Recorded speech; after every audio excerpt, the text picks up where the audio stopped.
if the market isn't there for the stuff, it's pretty hard to reduce the fee. Some things have to be paid for, right?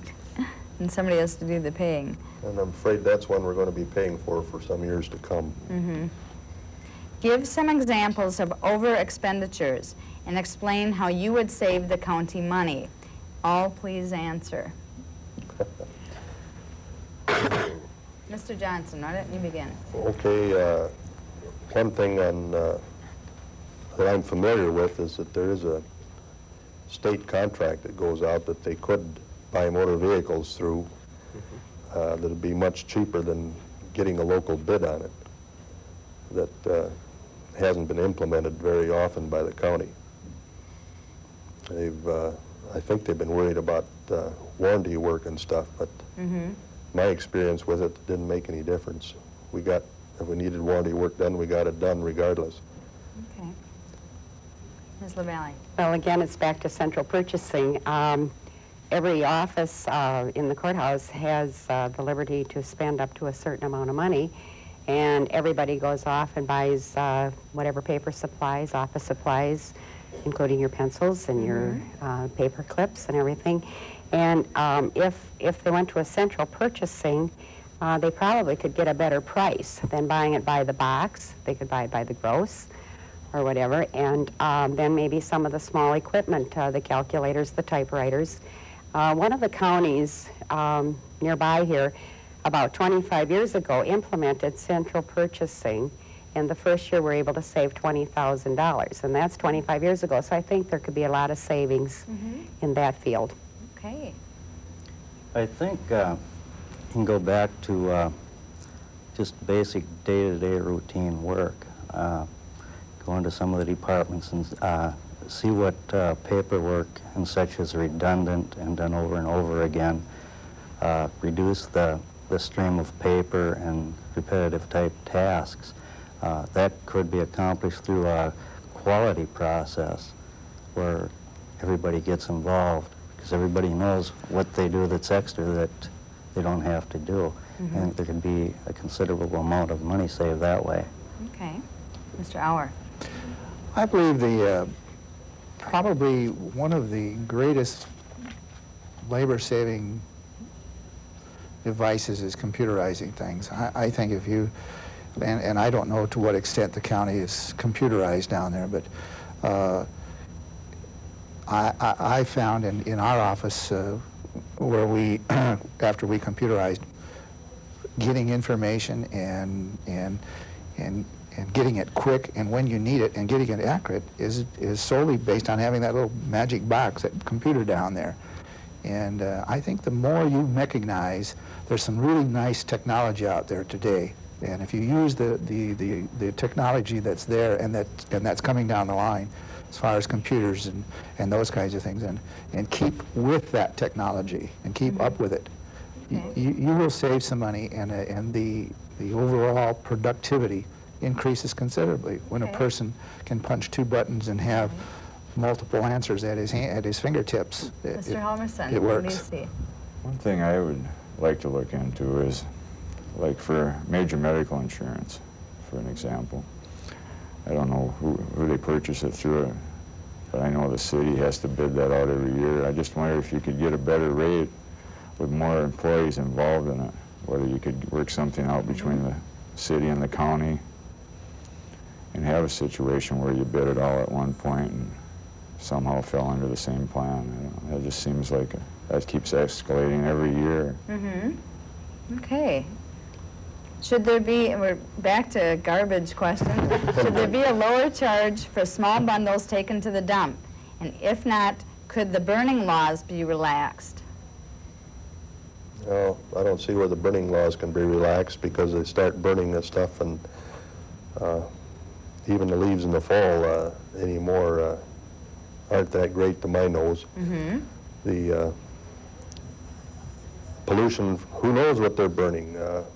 Some of the stuff that they burn today has a huge amount of pollution to it, so if they just take it out and burn it, they're not doing the population as a whole any good. Some of it can even be toxic, you know, I mean, a lot of the things nowadays. shouldn't be burned. Somebody just take a good look under your kitchen sink sometime and see what you got there. It's just like knowing what goes up and down the highway in some of these trucks would scare the bejabbers out of you if you knew what was in there. I think so much of today's products are pressure can type products, and if they end up in a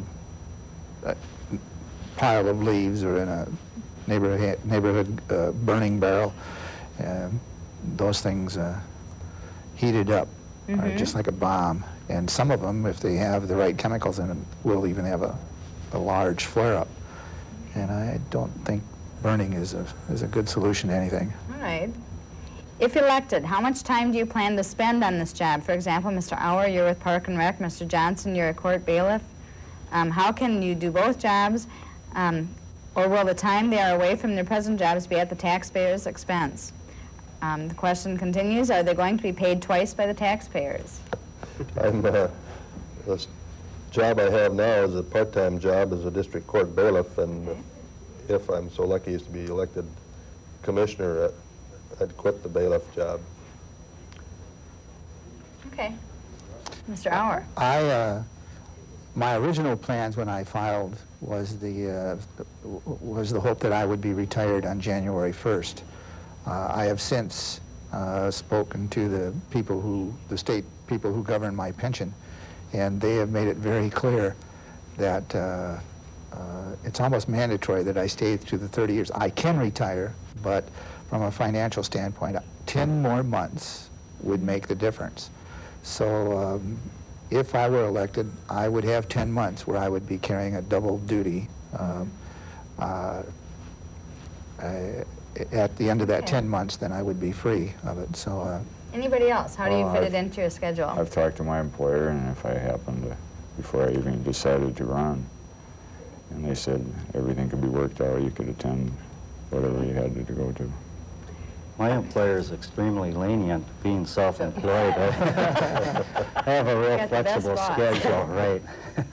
a lot of my work is in the evenings or late at night, whenever I choose to do it, I guess. So, okay. Time frames are not a factor. I intend to be a full-time commissioner, and I will quit my position at St. Mark's Lutheran Home. Okay. Someone still wants to know what the commissioner's salaries are and who sets these salaries. Maybe you can answer that. Who sets the salaries? State, local? I imagine The commissioners. The commissioners set them, and I think they've been at the same area for quite a few years. Okay.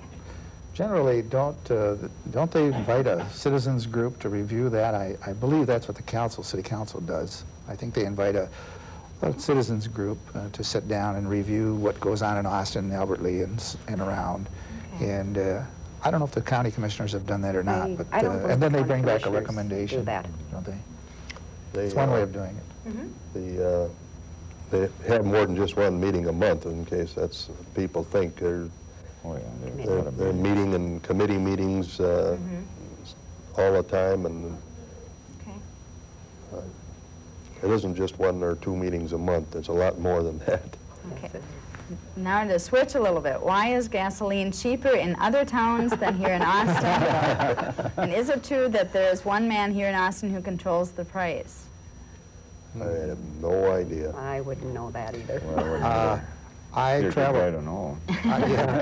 I travel a little bit around the countryside, and about two and a half months ago, I was in southern Missouri and bought unleaded gas for 86 cents, and came home to $1.19, and it's hard to understand. Austin, you can go down into Iowa, 20 miles, and it was always 10 cents cheaper. In fact, I was just in Waseca over the weekend, and it's 8 cents cheaper in Waseca than it is in Austin. It's 7 cents cheaper generally in the Twin Cities. Sure. Right. But Iowa does have a little cheaper gas tax than we do. That could be. We're going to have about 5 minutes left, so we're going to have a few more questions. How could each candidate benefit the farmers, especially considering they are all from the city, but are to represent the entire county? I guess listen would be one thing that I've thought about as far as the farm situation. You know, and that's about the way you learn it, I think. I have some experience in that area. I was involved in farm mediations in the mid-'80s when the farm prices hit. I understand a lot of their problems and concerns, and I'm definitely attuned to that, Okay. their needs. I grew up on a farm, spent the first 20 years of my life on a farm, so I'm well aware of what goes on, and I have a brother-in-law still actively engaged in farming in another county some distance away from here, and he keeps me well informed. Okay. Do you consider the Port Authority and the Development Corporation to be a duplication of services? It could be, but I'm not that well informed about them. But from what I've seen and read about it in other parts of the state where they have them, it seems like some of their services are duplicated. Actually, the Port Authority, if I believe, is an agency established under state rules and state guidelines to assist cities in development, where the DCA is a private sort of in-house agency that deals with local monies and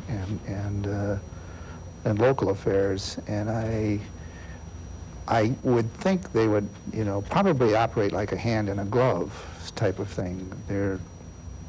They might be both needed. Without looking into it, I would think they might be both needed, one helping the other. We have time for probably one more question. What is your opinion regarding present and future budgets? Present budgets are probably as tight as they're ever going to get. Right now, with the loss of federal revenue sharing, the city and the county both get local government aid from the state of Minnesota. I'm well aware of what the state of Minnesota did to the city, for example, in 1990. Budgets were automatically set for the city in 1990, and the state came across and said, oh, sorry, we're not going to send you what we told you we were going to send you. So the city, in the middle of budgeting and operating for 1990, had to make some heavy-duty cuts.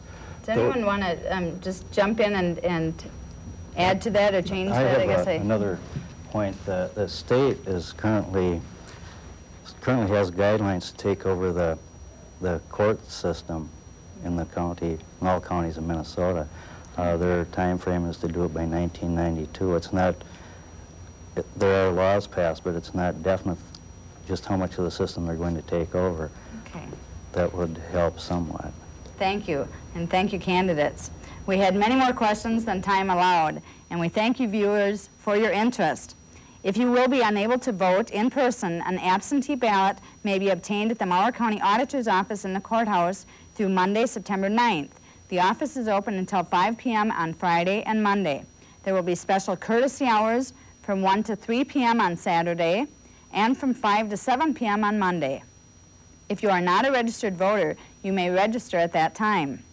We would like to thank the candidates for participating tonight in this discussion.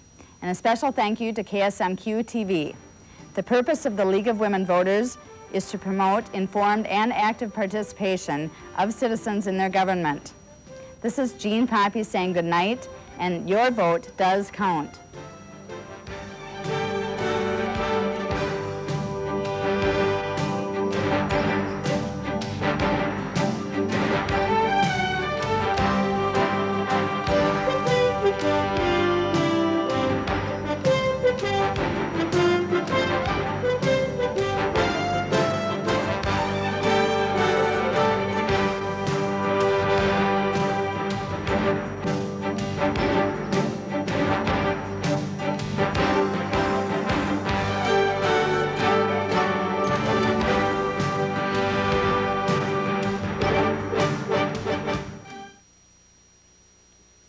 The preceding program was a production of KSMQ-TV with the cooperation of the Austin League of Women Voters.